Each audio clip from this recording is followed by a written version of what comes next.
Good morning, everybody. Hope everybody's doing well. You know me, I'm Tom, coming at you again on another handyman video, but I told you I'd never do one again unless it was something very interesting. You can make money building handicap accessible ramps and features for a home. And I'm at this beautiful one-story master. They're very rare. You don't find these. Older couple sold their bigger house and moved in here. I'm all set up, got all my mess out. I need to clean this van out bad. I've been doing so much crap on the road that I really didn't have a chance to mess with this. But anyway, back to the action. All right, got my little workstation set up. Now I use this board right here as my first template. This is how I had to make my cuts. I used this, so I sacrificed one board to make sure that the rest of the cuts were going to be correct. So this is what I'm building. He's 90 years old and is permanently bound in a wheelchair. Now I've already brought the wheelchair out here and put it up on that pad right there so the person walking up the ramp can make the turn going up, okay? So the first challenge, which of course this part here wasn't a challenge. I had box frame this and this is gonna be my first landing pad. Okay, I'm using old deck boards going across here. They're gonna be tucked in real tight.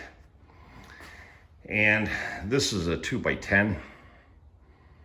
So here's the pitch. I've already screwed in my first deck board. And this part here has to be flush, completely flush. Now there's a little bump here at the threshold, but we can't do anything about that. That's part of the door frame. But this is absolutely flush here. So the wheelchair has no problem, and the operator, because he's on permanent hospice, but there's the angle cut. Okay? Now remember, I used my template. I sacrificed it so I know that the next cuts are absolutely dead on where they need to be. Flush at the bottom, cut at the end, and then butt it up right here. And it's got to be exactly 1 inch from the top of this other threshold plate that I put right there. This is a kicker plate, okay? So all this comes into play. There we go. And there's your tight, there's your cuts. And with this new camera, I'm sure you're able to see exactly. There we go. Okay, there it is. All right, got my box of screws here.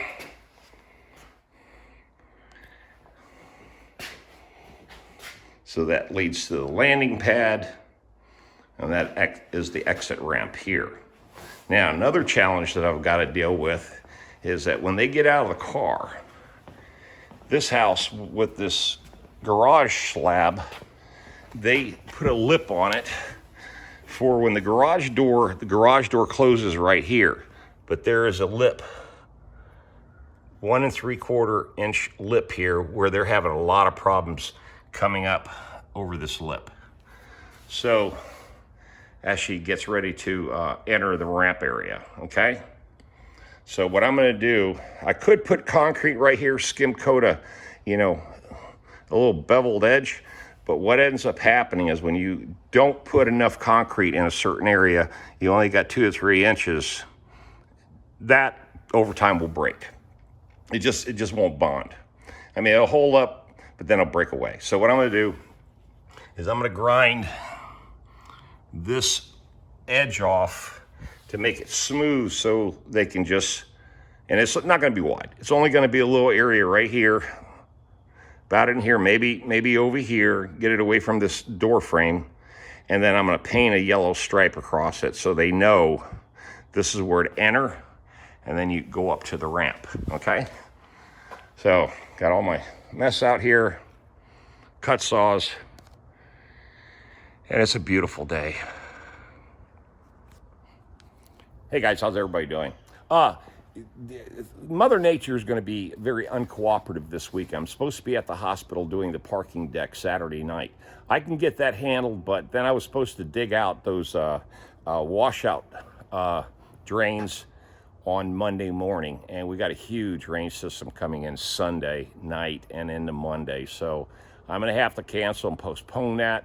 It's going to be a hassle factor because I got to drag the excavator back to the farm, then reschedule that date, then bring it back out there. So there's a little bit of confusion there, but it's all good. It is what it is. I'd rather have the rain because it's going to flood that. It's going to flood the street there anyway. So that's what they hired me for, is unclog those things. But it's going to rain so hard here, it's just not possible to get out there. But anyway, I thought I'd show you a little handyman video. Now, let me share this with you. I had one handicapped customer that I built the deck for, and you guys know who it is. It's the little people, and I built that deck at the beginning of this year, and a lot of comments on that. A lot of people thought it was absolutely insane, because of the way I built it, because it was really a larger step down area to a platform where he had this grill. And he specifically told me, this is what I want. This is how I got to be able to get out there. Because, guy's only 4'11", handicapped and in his 80s. So I said, I'll build it your way. So I did. He put a comment in on Nextdoor. Let me share this with you. This is important for you guys to understand.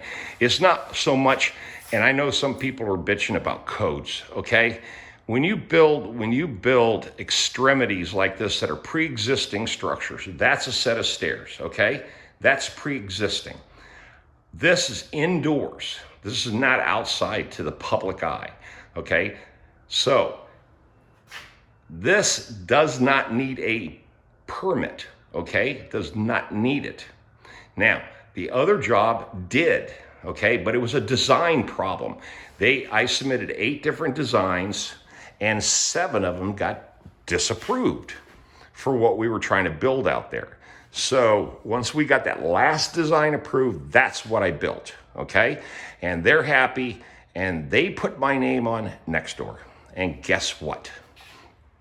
Now I'm known in Heritage, Phase 1, 2, and 3, Roseville and Youngsville, as a carpenter handyman that also / can build handicap accessible mobility ramps, okay? That's how my name got dropped around for this type of work. Remember, Nextdoor is a powerful thing. Nextdoor is a powerful social media tool. And if you guys don't realize that, you'll never get it. You can do all the advertising you want. But the reason a lot of people ask me, how do I get these jobs? And it's all very, very specific. I ask the customer, please put a comment in on Nextdoor in your neighborhood next door and tell them the kind of work I did for you. And also, if you want to, put a picture in there of the finished product. And people do, they have. I've gotten, just in the last week, I've gotten over 9 calls for work. I've already knocked out 5. Sunday, Monday, and Tuesday, I knocked out 5 4-hour jobs each, all small punch list stuff. And I raised my rates to $65 an hour, okay? So I even said to these people, I said, don't just trust me, trust the professionals, okay? So let me show you something. Let this car go by. But I suggested to them to hire this company over here. It's called Van and Handicap Mobility Company. And they build these things, okay? They're all aluminum. This is a retired community in Heritage Phase 3. So if you really want to get down to the nitty gritty, you can go ahead and spend $5,000 and get you one of these.